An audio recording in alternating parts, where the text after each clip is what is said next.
Benadryl syrup का use हम जैसे कि कफ हो गया और ट्रीटमेंट ऑफ कह सकते हैं, नॉइस हो गया, सीजिंग हो गया, खांसी आना और कंजेशन हो गया, स्टूफीनेस हो गया, मसल्स, म्यूकस मेम्ब्रेन और साथ में विंडपिक्स आदि बीमारियों में हम इसका यूज करते हैं। और कफ आउट करने के लिए, रिमूव आउट ऑफ बॉडी करने के लिए बेनाड्रिल सिरप का हम यूज करते हैं। बेनाड्रिल सिरप जो है बहुत ही उपयोगी सिरप है, जो कि कफ के लिए, एलर्जी के सिम्टम्स को ठीक करने के लिए, सीजिंग के लिए इसका हम उपयोग करते हैं।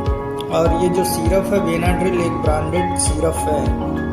इसमें डाइफेनाइल हाइड्रामाइन के साथ साथ इसमें अमोनियम क्लोराइड भी होता है।